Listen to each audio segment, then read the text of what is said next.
sejarah peradaban Islam. Hadirin yang dirahmati Allah sekalian, pertama sekali pengertian sejarah. Secara etimologi berasal dari kata Arab syajarah, yakni dengan maksud pohon kayu.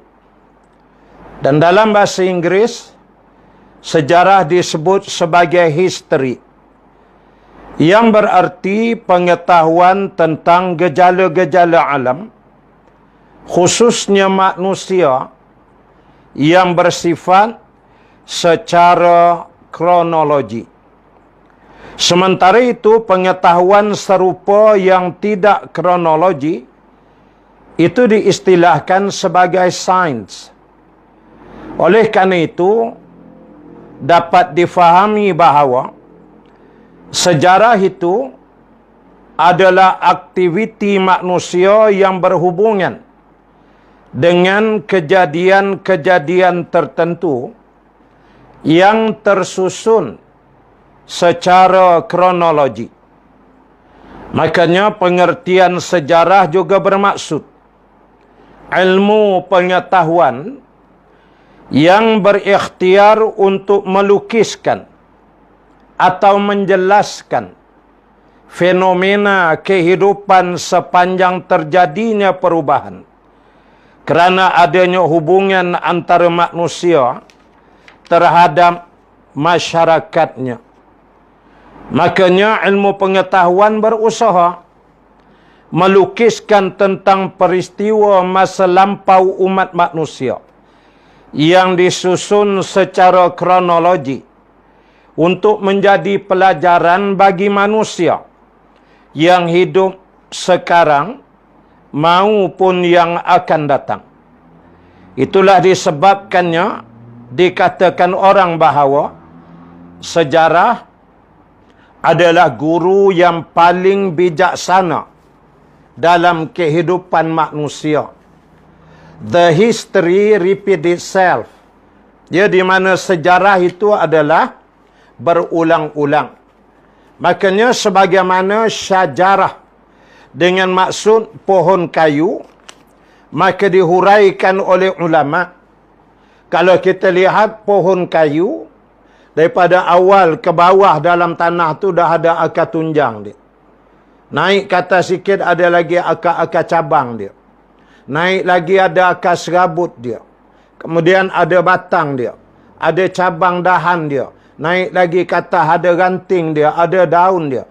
Sehingga akhirnya itu membentuk satu syajarah, yakni pohon kayu. Maka begitulah gambaran sejarah itu. Ianya digali daripada akarnya yang paling bawah. Naik ke atas secara kronologi pergerakannya bagaimana. Apabila kita membicarakan dan memperkatakan sesuatu mengenai sejarah. Hadirin sekalian, saya akan menumpu dalam membicarakan sejarah ini kepada kerajaan ataupun pemerintahan yang wujud selepas daripada zaman Khulafaur Rasyidin. Kerana sejarah peradaban ini dia tidak akan wujud kecuali dengan laluan pemerintahan kerajaan-kerajaan dunia. Melalui hasil daripada kepemimpinan yang ada itulah terbentuknya peradaban dalam sejarah. Maka saya akan pergi terus kepada sejarah ini, tajuk kita yang pertama. Ya. Sejarah Daulah Umayyah yang pertama di Syria. Bermula daripada tahun 40 sehingga 132 Hijrah. Bersamaan 661 sehingga 750 Masihi. Ya. Setelah Khalifah Ali meninggal dunia di bulan Ramadan tahun 40 Hijrah, penduduk Kufah mengangkat puteranya Hasan radhiyallahu an menjadi khalifah mereka. Walaupun sebenarnya dia tidak berbakat menjadi khalifah, kerana lebih suka hidup bersenang-senang dan kahwin dengan banyak wanita. Pernah juga dia menentang Muawiyah dengan mengirim 12,000 pasukan tentera untuk menyerang Muawiyah. Akan tetapi pasukannya kalah dan dia mengajak Muawiyah berdamai. Sementara itu penduduk Syam pun telah mengangkat Muawiyah menjadi khalifah mereka semenjak peristiwa Majlis Tahkim. Berbeza dengan Hasan, dia didukung oleh tentera-tentera militan yang keperluan asasi dalam bentuk gaji mereka ditanggung oleh Muawiyah. Apalagi bumi Syam yang kaya raya mendukung Muawiyah untuk hal ini. Artinya Muawiyah dari segi income-nya terlalu besar. Dia kerana bumi Syam adalah bumi yang penuh keberkatan. Nama lengkapnya Muawiyah bin Abi Sufyan bin Harb bin Umayyah bin Abdul Syams bin Abdul Manaf bin Qusay. Ibunya Hindun binti Utbah bin Rabi'ah bin Abdul Syams. Muawiyah dilahirkan di Mekah 5 tahun sebelum kerasulan Nabi Muhammad sallallahu alaihi wasallam dan masuk Islam bersama ayahnya Abu Sufyan, saudaranya Yazid dan ibunya Hindun pada waktu Fathul Makkah. Ya, mereka di antara yang agak lewat menganut Islam. Ya, iaitulah pada hari pembukaan kota Mekah.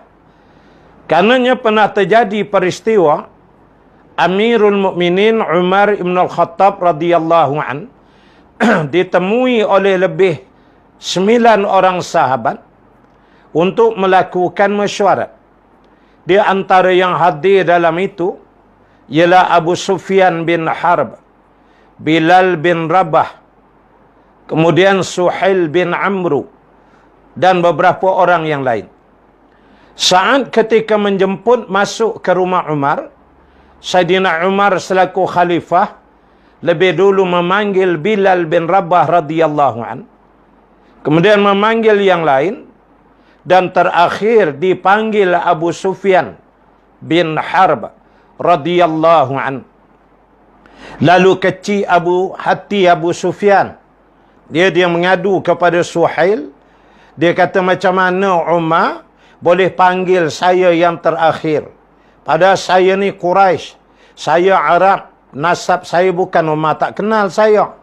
Apalah Bilal yang dikira bekas hamba daripada Afrika, ya, tak ada nasab keturunan, tiba-tiba Bilal dipanggil dulu.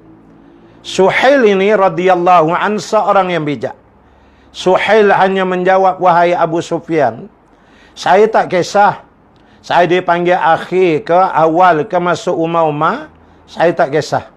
Yang takut saya ialah di akhirat besok, saya yang paling akhir dipanggil masuk ke dalam syurga.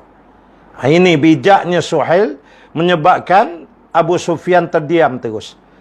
Jadinya Umar itu menilai seseorang berdasarkan Islam dan imannya. Oleh kerana Bilal lebih awal masuk Islam dan Abu Sufyan serta keluarganya masuk pada hari Fathul Makkah. Memang hari dah tak boleh buat apa dah kena kepung semua. Maka Umar mendahulukan Bilal. Ini kaedah yang ditunjukkan oleh syarak, memuliakan orang yang beriman lebih dari yang lain. Muawiyah adalah salah seorang yang ahli dan paling menguasai dunia politik. Cerdik, ahli siasah, penguasa yang kuat dan bagus planningnya dalam urusan pemerintahan. Maka tidak menghairankan jika dia dapat menjadi gubernur selama 22 tahun.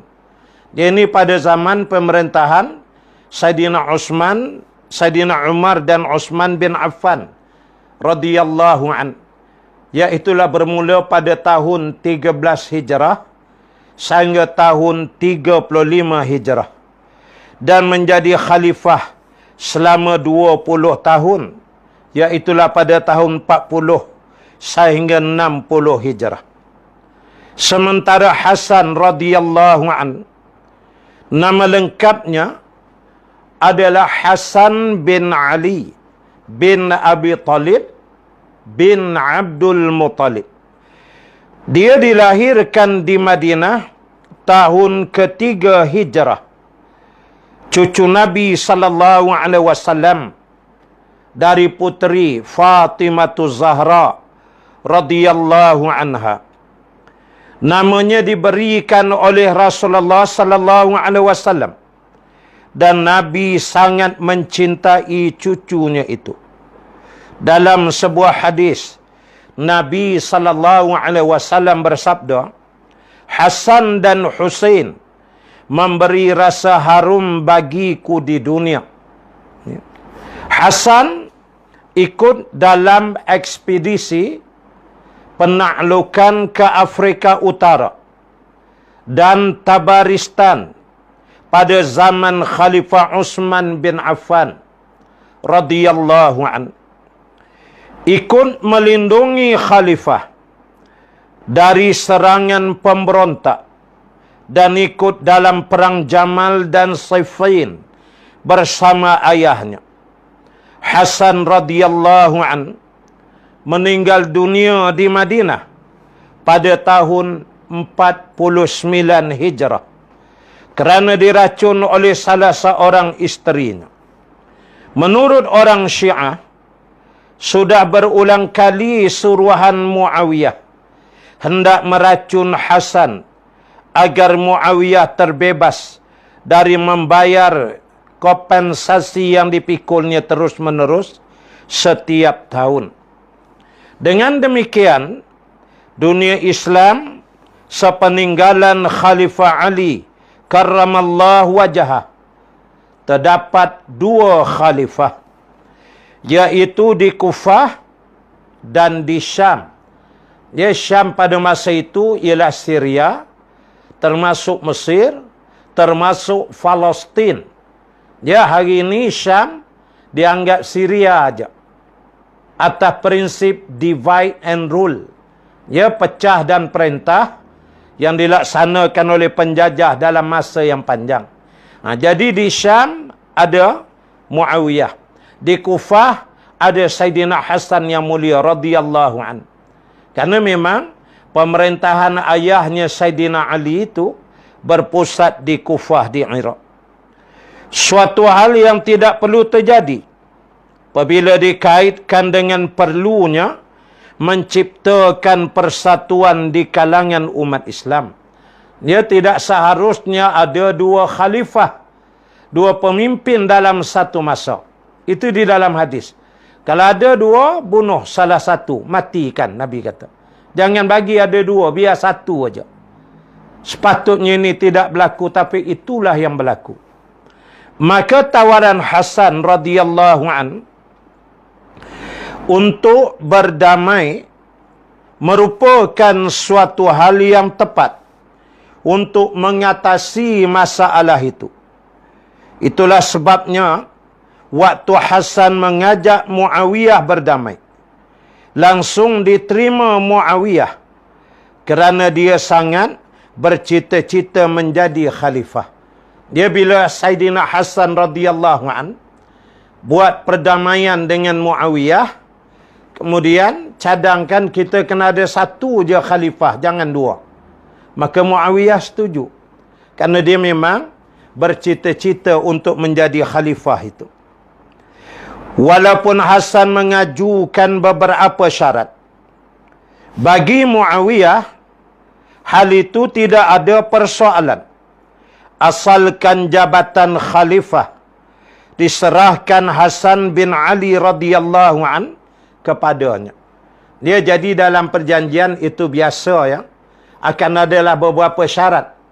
Muawiyah tak peduli dah ke syarat tu. Yang penting dia dapat jadi khalifah masa itu. Adapun syarat-syaratnya iaitu, satu, Hasan menyerahkan jabatan khalifah kepada Muawiyah dengan syarat Muawiyah berpegang teguh kepada kitabullah dan sunnah Rasul serta sirah khalifah-khalifah yang saleh. Nah, ini asas syarat yang diletakkan oleh Sayyidina Hasan radhiyallahu an. Mestilah dasar pemerintahan itu berdasarkan Al-Quran, hadis, ijma', qiyas, di samping al-aqwalus sahabah. Dia kata-kata dan tindakan-tindakan sahabat yang sebelum dalam perkara kebenaran dan pemerintahan. Yakni sekurang-kurang tidaknya mesti merujuk kepada kepimpinan Khulafaur Rasyidin yang sebelum daripadanya. Ini syarat yang pertama. Yang kedua, agar Muawiyah tidak mengangkat seseorang menjadi putera mahkota sepeninggalannya dan urusan kekhalifahan diserahkan kepada orang banyak untuk memilihnya. Dia kalau sekiranya sampai masa dah untuk gantikan khalifah, maka syarat oleh Hasan, Sayyidina Hasan radhiyallahu an, mestilah khalifah itu dipilih oleh rakyat. Bukan khalifah yang ditunjuk oleh Muawiyah. Ia sebagai putera mahkota. Maknanya aku mati, dia ni naik. Bukan. Mestilah rakyat yang memilih. Itu syarat kedua. Tiga, agar Muawiyah tidak menaruh dendam terhadap penduduk Iraq. Menjamin keamanan dan memaafkan kesalahan mereka. Dia kerana Iraq, pengaruh Sayyidina Ali karramallahu wajhah terlalu besar dan kuat. Ya, Ali berpusat di Kufah itu di Iraq. Jadi orang-orang Iraq sayang dia. Memanglah kaedahnya kalau dah menyokong Ali, macamlah terjadi penentangan terhadap Muawiyah. Maka kalau Muawiyah naik menjadi khalifah, nanti Iraq itu juga masuk di bawah kekuasaan dia. Makanya itu diminta janganlah balas dendam pula atas marahnya beberapa puluh tahun sebelum sikap orang-orang Iraq yang menyokong Ali dan menentang dia. Maka janganlah dibuat tindak balas dalam bentuk dendam. Syarat yang keempat, agar cukai tanah negeri Ahwas. Ya, Ahwas ini di Parsi, di Iran. Sana ada tanah dan ada cukai dia. Diperuntukkan kepada Hasan dan diberikan setiap tahun. Itu sebagai income dia. Tentulah banyak juga perkara yang dia boleh guna pakai untuk kerja jihad. Yang kelima, agar Muawiyah membayar kepada saudaranya Husain sebanyak 5 juta dirham dari Baitul Mal. Ya, atas syarat ini, perjanjian ini. Dia hendaklah bayar 5 juta tu kepada Husain. Ya, kembar kepada Hasan. Yang keenam, agar Muawiyah radhiyallahu an datang secara langsung ke Kufah untuk menerima penyerahan jabatan khalifah dari Hasan dan mendapat bai'ah dari penduduk Kufah. Dia berada di Syria masa itu, di Damsyik. Sedangkan Hasan ada di Kufah di Iraq. Maka untuk aku serah jawatan aku ni kepada kamu, datang ke Kufah. Biar rasmi rakyat tahu kita hanya memiliki satu khalifah saja. Hadirin sekalian, saya suka mengingatkan diri saya dan seluruh para netizen dan rakan-rakan yang mengikuti siaran ini bahawa kita membacakan kisah kepemimpinan para sahabat yang mulia radhiyallahu an. Berhubung dengan sahabat ini, harus kita memahami dan wajib kita meletakkan i'tiqad bahawa mereka adalah orang-orang yang dimuliakan oleh Allah. Dengan kita tidak menafikan bahawa terdapat kelemahan-kelemahan yang dilakukan oleh para sahabat dalam kehidupan mereka. Tetapi kita tidak boleh mengambil itu sebagai musabab untuk menghina mereka. Tidak boleh. Mereka tetap mulia di sisi Allah. Jasa mereka terlalu besar. Di sana dalam membicarakan Muawiyah bin Abi Sufyan ini, radhiyallahu anhum, ada penulis-penulis yang mencatatkan istilah-istilah seperti burah, seperti pemberontak dan sebagainya. Boleh jadi apa yang ditulis atas istilah akademik berhenti situ. Tapi jangan dia angkat sampai kita juga menyatakan memang dia pemberontak. Jangan. Kita tak nafikan mereka buat kesalahan. Tetapi jasa mereka jauh lebih besar daripada itu. Ya, Abu Sufyan radhiyallahu an, Muawiyah, Yazid, semua ni orang-orang yang mulia. Tidak boleh kita hina. Dalam kitab Jundullah As-Saqafat yang ditulis oleh Dr. Fathiyakan, beliau menyatakan bahawa adalah menjadi kafir orang yang menghina sahabat. Kerana kata Ustaz Fathiyakan, sahabat itu dididik oleh Rasulullah sallallahu alaihi wasallam. Maka bila kita menghina sahabat, samalah macam kita menghina Rasulullah sallallahu alaihi wasallam. Umpamanya kita duduk berehat di rumah hari Sabtu macam ni, tak kerja. Tiba-tiba ada 5-6 orang budak-budak main bola di halaman rumah, di depan rumah kita. Entah macam mana dia tendang bola tu melayang, kena ke cermin tingkap rumah kita, pecah. Bila pecah je perak, pecah cermin, kita pun bangun laki bini, jenguk tengok. Apa kalimah pertama yang kita atau isteri kita cakap? Anak siapa tu bang? Anak siapa? Nah, kita tak tuju ke dia dah, terus ke ayah dia bila kita marah. Maka begitulah. Bila dikata sahabat dicaci sahabat, na'udzubillah min zalik, bermakna mengata dan mencaci Rasulullah yang mendidik mereka. Jangan. Nabi kata ada umat yang dilaknat kerana lepas pada aku mati esok mereka hina sahabat aku. Kita jangan masuk. Cuma saya baca apa yang ditulis atas amanah penulisan. Tapi sahabat tetap makamnya sebagai sahabat. Ketika ada seorang bertanya kepada ulama berhubung dengan Muawiyah, apabila terjadi pertembungan dengan Saidina Ali apa semua, maka mereka menyatakan tidakkan Muawiyah itu seorang burah, seorang pemberontak. Lalu ulama ni jadi marah.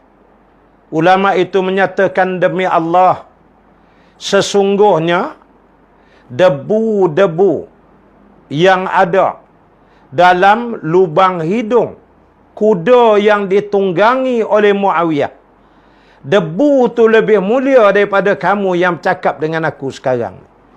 Kamu siapa? Dia tu sahabat. Mulianya dia sampai debu dalam lubang hidung. Kuda tu dia naik, tak pasal debu tu pun mulia. Sampai macam tu lah. Ini makamnya ta'zim yang diletak oleh ulama kepada sahabat. Jadi kena berdiri kat situ elok-elok. Jangan ada terlintas menghina sahabat, kata ke sahabat. Kerana kita membaca sejarah. Ya, bila kita baca sejarah, macam-macamlah kisah sejarah. Namun sahabat tetap mulia di sisi Allah Subhanahu wa taala. Jadi ini lebih kurang 6 syarat yang diletakkan oleh Saidina Hasan radhiyallahu an kepada Muawiyah bin Abi Sufyan. Pada waktu pendukung Hasan mengecam penyerahan kekuasaan kepada Muawiyah, hal itu dijawab Hasan radhiyallahu an bahawa dia tidak rela menyaksikan umat Islam saling membunuh untuk memperebutkan kekuasaan. Dan dia berkata, inti kekuasaan bangsa Arab saat ini ada di tanganku. Jika aku ingin damai, mereka siap berdamai.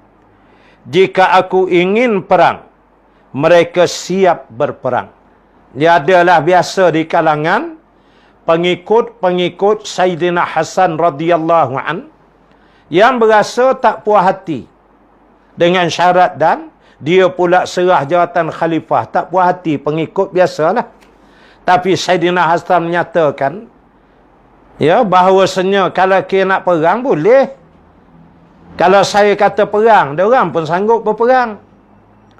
Tapi lama mana kita nak bertembung sama sendiri, mayat bergelimpangan, yang sana bersyahadah, yang sini bersyahadah. Ramai mana lagi nak perlu mati kerana saya, kata Hasan.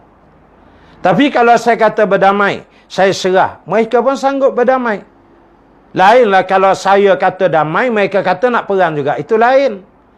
Namun bila saya tawarkan perdamaian, mereka juga bersedia menerima perdamaian itu. Maka oleh kerana itulah, kata Hasan, saya menerimanya. Dan saya mengambil sebagai suatu langkah penyatuan ummah. Ya, kita kena bersatu padu, kata Sayyidina Hasan. Selain itu, Hasan radhiyallahu an sedar bahawa ayahnya Ali dahulu pun banyak mengalami kesulitan menghadapi Muawiyah dan tidak dapat diatasi ayahnya. Apalagi dia. Oleh sebab itu, dia ingin mencari jalan selamat. Tutup pintu sudah. Jalan selamat bagi dirinya dan keluarganya. Kerana kekuatan yang dimilikinya tidak mampu menghadapi tekanan-tekanan Muawiyah. Dia di mana Sayyidina Hasan telah melihat pada zaman pemerintahan Sayyidina Ali, ayah dia. Bila berdepan dengan Muawiyah ni tak mudah. Dia, penyokong dia pun besar, ramai. Tentera dia pun kuat. Dan Sayyidina Hasan pernah tewas. Walaupun 12,000 tentera dia. Lepas tu pula, Muawiyah ni memang very strategis. Dia licik dan dia bijak. Jadi, kalau nak berlawan main ikut semangat, boleh. Kan? Kalah lah, peduli apa, boleh. Tapi hancurlah. Jadi dia mengambil mudarat yang lebih kecil untuk mengelak mudarat yang lebih besar. Muawiyah menyetujui syarat-syarat yang diajukan Hasan radhiyallahu an. Untuk itu dia datang ke Kufah, menerima bai'ah jabatan khalifah dari Hasan dan penduduk Kufah.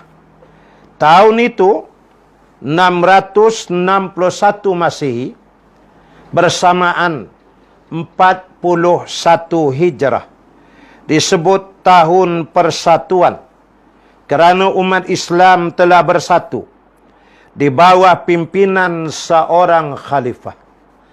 Maka Muawiyah pun bergeraklah daripada Syria menuju ke Iraq. Sampailah ke Kufah.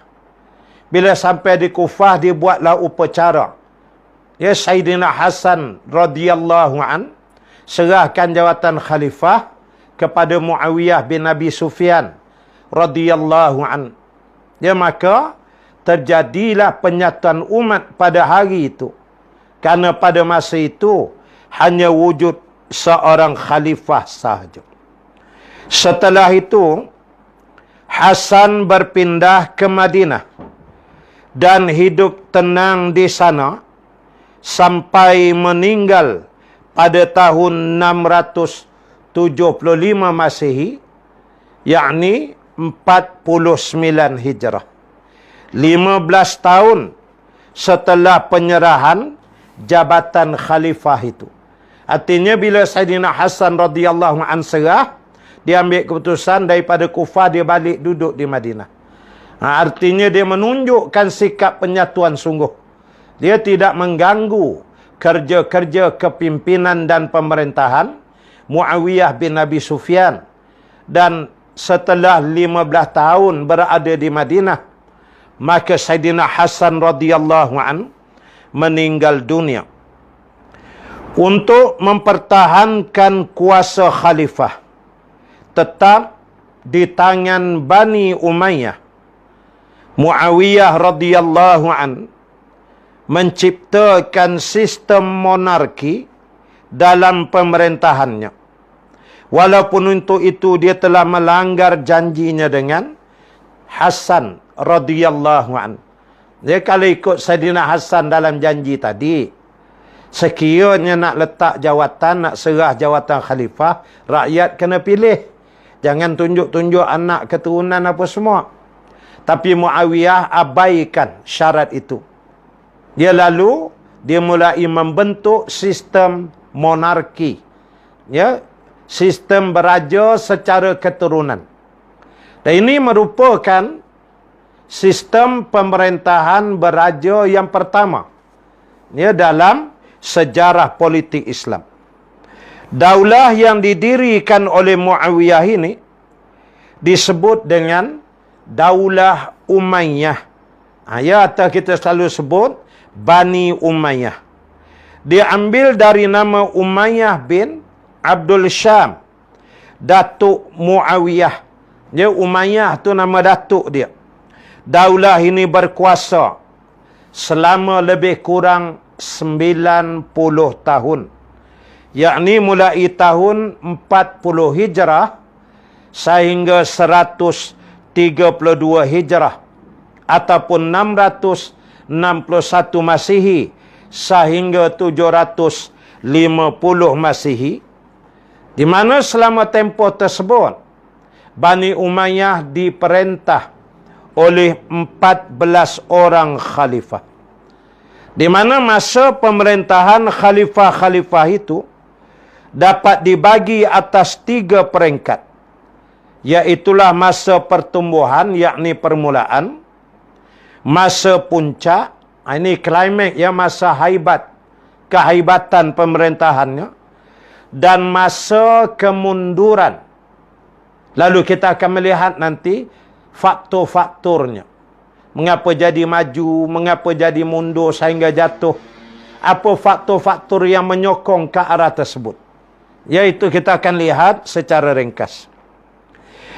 Permulaan pemerintahan terjadi pada tahun 661 Hijrah sehingga 661 Masihi sehingga 680 Masihi.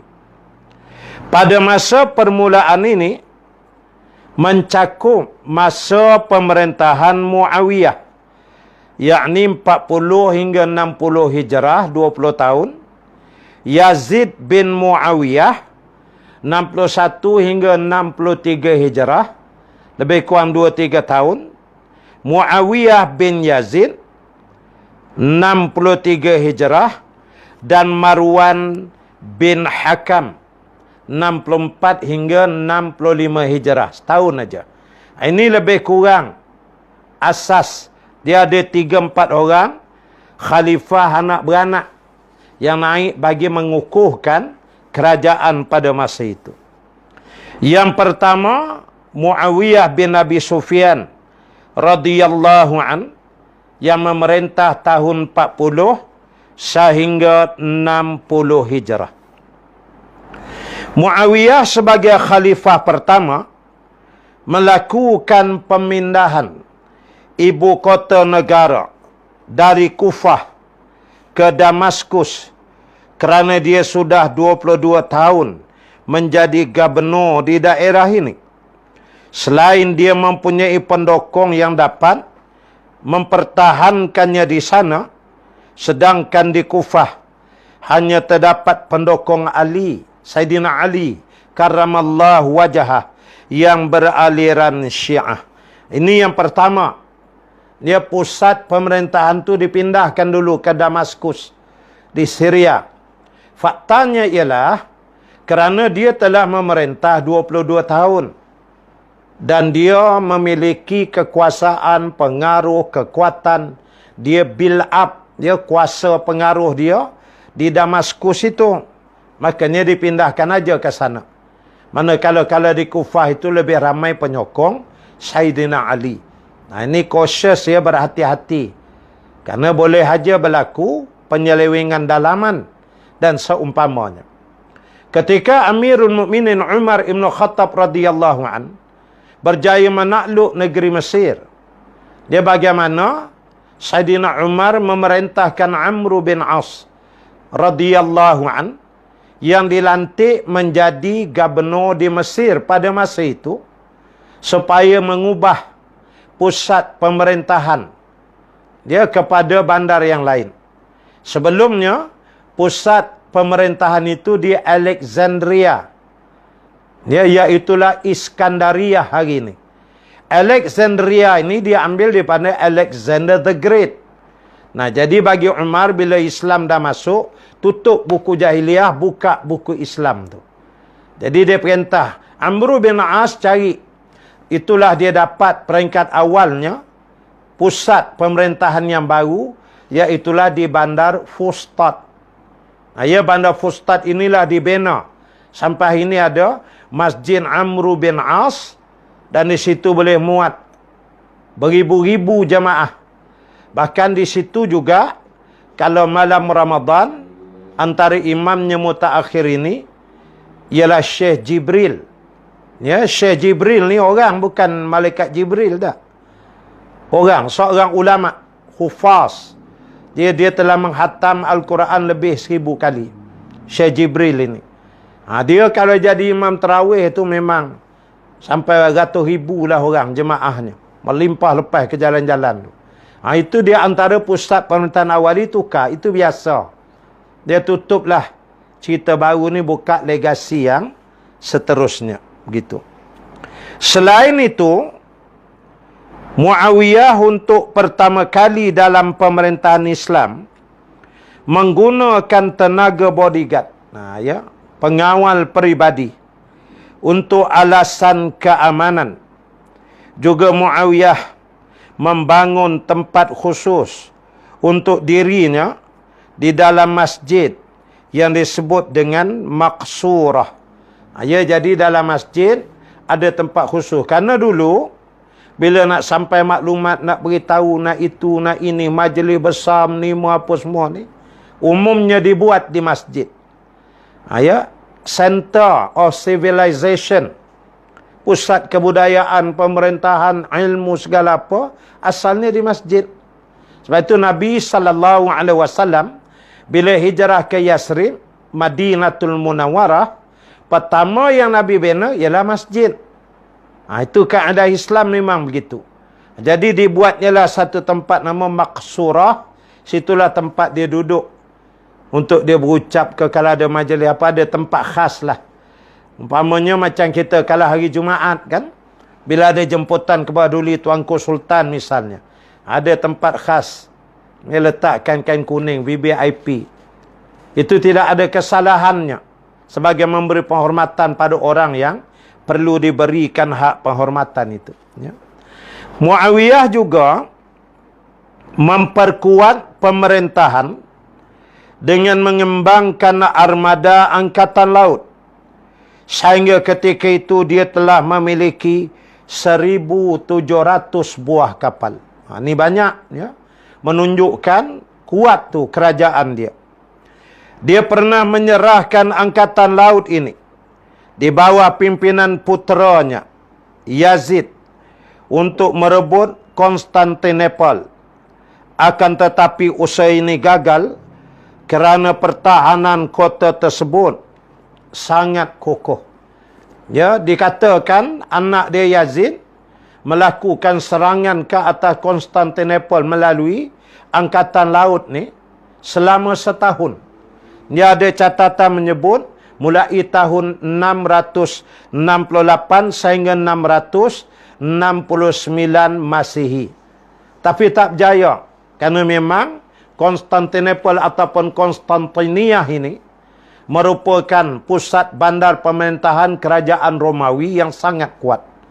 Dia dikatakan dalam laut, siapa yang pernah pergi melawan, Blue Mosque, ya, istana, Topkapi dan sebagainya, yang hari ini dijadikan museum itu, dia boleh pergi ke belakang, kat tempat rehat pada rumput atas bukit. Tengok ke bawah nampak laut. Dia katakan laluan masuk ke teluk tu, laut besar tu, nak masuk kawasan tu, dipasang dengan rantai-rantai berduri yang besar oleh tentera-tentera Romawi, sehingga kalau kapal lalu je, terantuk itu pecah kapal. Mereka akan serang dan mati saja je. Memang susah. Dan memang para sahabat radhiyallahu anhum sentiasa mengingat akan sabda Nabi sallallahu alaihi wasallam akan ditawan kota Konstantinia. Dia Konstantinopel. Hari ini dia panggil Istanbul. Iaitu Konstantinopel. Konstantin itu nama rajanya. Raja Kristian masa itu dinamakanlah Konstantinopel. Jadinya Nabi kata akan ditawan kota Konstantin. Sebaik-baik tentera ialah tentera yang menawannya. Sebaik-baik raja ialah raja yang memimpinnya. Ini Nabi sebut. Bila Nabi sebut ni, sahabat dah mula membuat-buat semangat.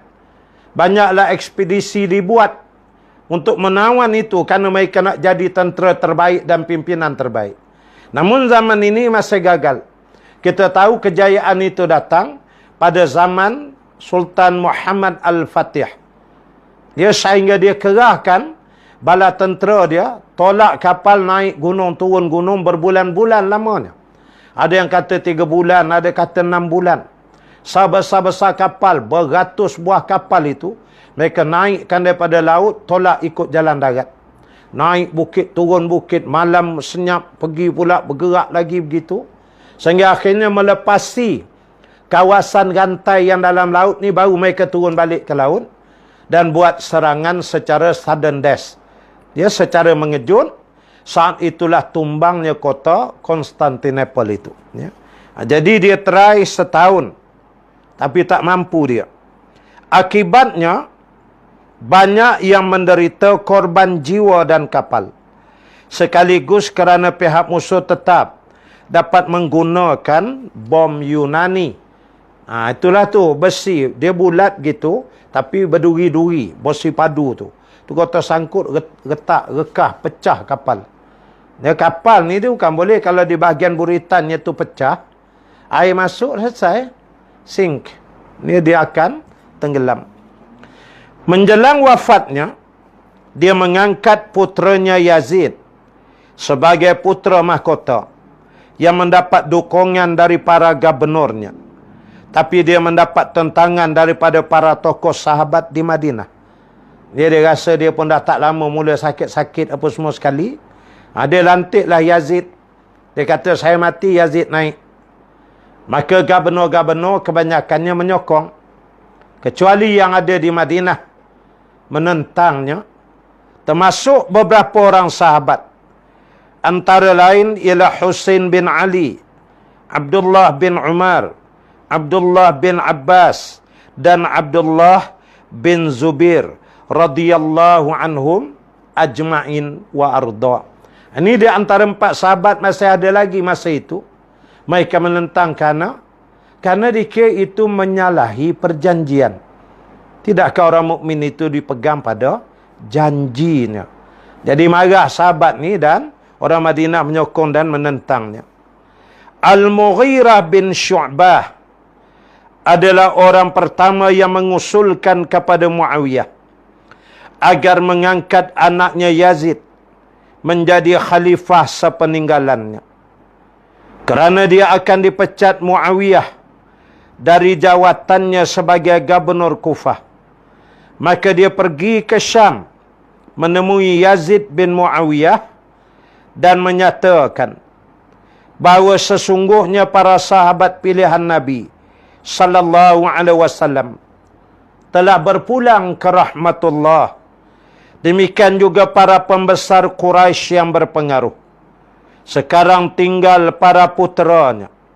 Sedangkan engkau adalah orang paling utama di antara mereka. Saya tidak mengerti mengapa Amirul Mukminin tidak mengangkat engkau menjadi khalifah sesudahnya. Muawiyah yang diberitahu anaknya Yazid tentang pemikiran Al-Mughirah itu, memanggil Al-Mughirah untuk menanyakan kebenaran pemikirannya itu. Maka Al-Mughirah menjawab, "Ya Amirul Mukminin, sesungguhnya saya telah menyaksikan pertumpahan darah sepeninggalan Utsman bin Affan radhiyallahu an.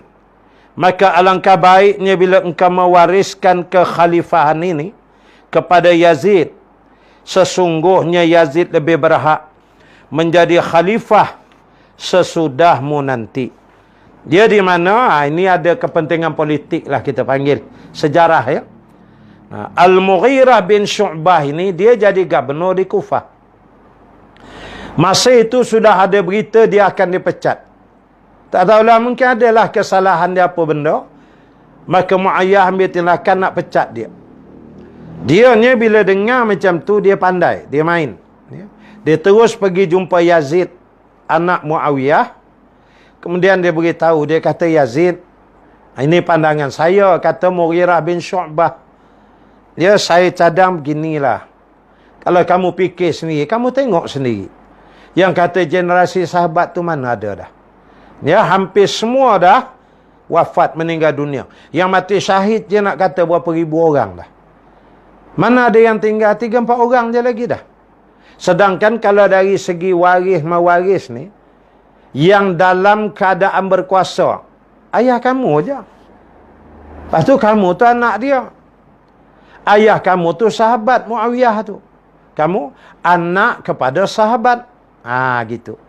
Jadi pada pandangan saya, kata dia, kalau nak tengok yang di luar tu, siapa lantik dia tak ada pengaruh dalam istana pun. Kamu tu memang tentu dah anak dia. Jadi kira-kira untuk menyambunglah legasi generasi sahabat. Itu saya fikir elok juga kalau ayah kamu lantik kamu jadi khalifah. Yang perjanjian tu tak apalah, biarlah, tapi begitu. Yang anak kepada Muawiyah, Yazid ni pergi jumpa ayah dia, cerita. Terfikir-fikir macam betul juga, kata Muawiyah, betul pula. Panggil Mughirah bin Syu'bah datang. Bila datang, dia beritahu. Dia kata, "Anak aku Yazid kata beritahu kat aku, kamu begian-begian bercakap." Dia kata, "Betul. Wahai Muawiyah, saya tengok depan mata saya. Lepas pada Utsman meninggal dunia, tak sempat nak tunjuk siapa, dah tengok apa yang berlaku. Keadaan masa dia bunuh huru-hara begitu begini. Jadi saya bimbang juga. Ini cara dia. Ya. Bimbang juga saya, kalau kamu meninggal, vacuum. Nak nunggu ke hari dilantik seorang khalifah lain ni. Tahu-tahu masa jadi macam zaman Utsman. Bagaimana agak-agak? Ini jangan ambil risiko gitulah." Muawiyah mikir ada betulnya juga. Dia bersetuju dia. Lalu dia beritahu, "Kalau gitu tak apalah, kalau kamu fikir betul, saya pun rasa ada benarnya juga. Yazid lah anak saya lebih berhak untuk menjadi khalifah." Akhirnya Al-Mughirah tidak jadi dipecat oleh Muawiyah. Ni. Maka dia kekal jadi gubernur di Kufah tu.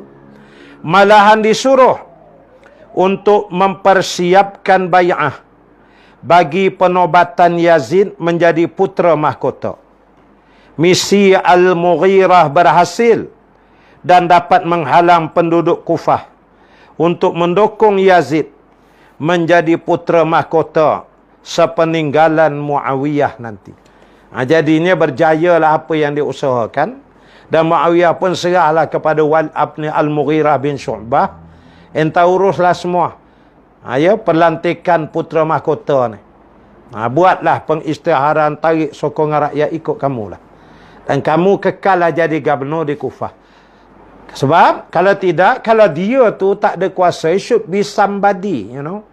Kalau dia bukan somebody, dia nak buat kerja tu macam mana? Kuasa dia tak ada. At least dia gubernur. Dia ada tempat landing dia nak. Itu. Maka tak boleh dipecat lah dia ni. Nah, ini politik. Ya.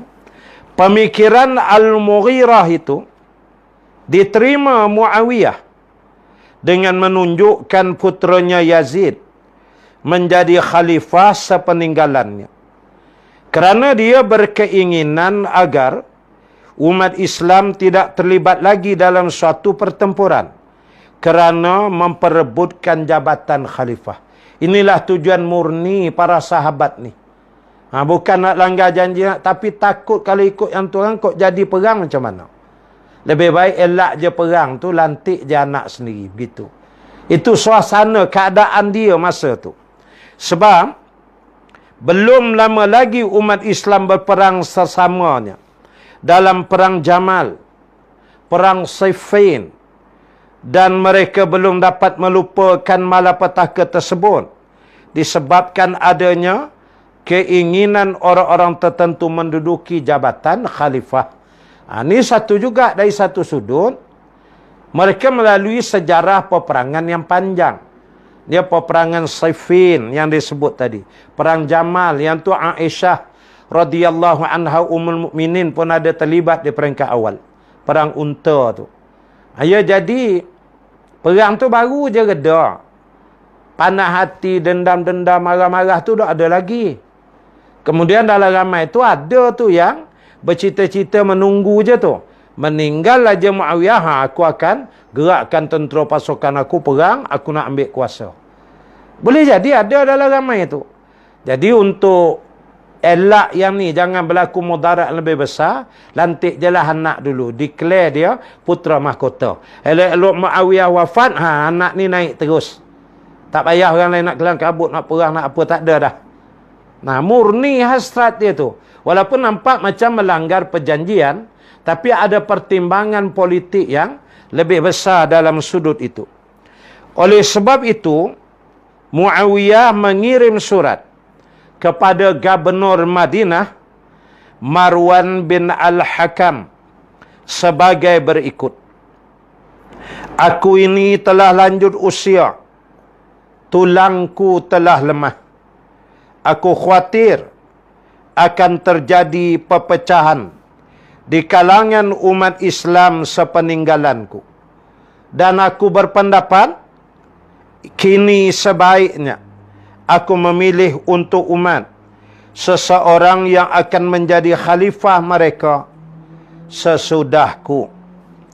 Keinginan Muawiyah ini mendapat sokongan dari para gubernurnya, kecuali Ziyad, Gubernur Basrah, yang menganjurkan kepada Muawiyah agar tidak tergesa-gesa melaksanakan cita-citanya itu. So, majoriti di kalangan gubernur menyokong. Tetapi setelah Ziyad meninggal dunia, Muawiyah mendapat dukungan dari anaknya, Ubaidillah bin Ziyad, yang menggantikan ayahnya. Hal ini berarti keinginan Muawiyah itu mendapat sokongan penuh dari kalangan Bani Umayyah, tetapi ditentang oleh keturunan Bani Hashim. Inilah mulanya terjadinya retak perpecahan itu. Di mana anak kepada Ziyad tadi, dia nak jadi khalifah, jadi gubernur juga. Dia kalau dia tidak mempersetujukan itu, buat dia naik jadi gubernur ganti ayah dia, kan Muawiyah serang, masalah lagi. Maka bila dia naik aja, dia terus sokong. Jadi dia pun mengurangkan masalah di pihak dia. Maka menyeluruhlah dari kalangan Bani Umayyah, tapi daripada Bani Hashim banyak yang menentang. Tentangan keras datang dari Abdurrahman bin Abu Bakar radhiyallahu anhum, sahabat yang mulia. Ni Abdurrahman ni anak Sayyidina Abu Bakar As-Siddiq radhiyallahu anhu. Dengan tegas dia berkata, kamu hendak menjadikan khalifah itu sebagai Herakliusm. Bila seorang Heraklius meninggal dunia, maka digantikan oleh Heraklius yang lain. Ini marah Abdurrahman. Dia ni perangai ni cara Eropah ni, bukan cara Islam. Gitulah Nah, kamu lantik pakai keturunan kamu aja. Sikap Abdul Rahman ini mendapat sokongan dari pemimpin-pemimpin lainnya di Madinah, seperti Sayyidina Husain bin Ali, Abdullah bin Umar, Abdullah bin Abbas, Abdullah bin Zubair, dan lain-lainnya radhiyallahu anhum ajma'in wa arda. Tentangan dari Bani Hashim dan sahabat-sahabat yang tinggal di Madinah dihadapi Muawiyah dengan tangan besi. Dia datang ke sana dan mengumpulkan rakyat dan sahabat-sahabat tersebut di masjid. Muawiyah mengancam, siapa yang berani memotong pembicaraannya, dia telah menyiapkan tukang penggal kepala. Dalam pidatonya disebutkan bahawa tokoh-tokoh kalian telah bersetuju mengangkat Yazid sebagai khalifah sepeninggalanku. Apakah kalian setuju? Disambut rakyat dengan sebulat suara setuju. Dia turun sendiri ke Madinah. Ni saya bercakap, siapa mencela, saya pancung terus. Dia tanya dan mereka menyatakan persetujuannya. Itu bermula tu perpindahan kekuasaan secara keturunan pemerintahan monarki. Dia yakni beraja yang pertama dalam sejarah Islam.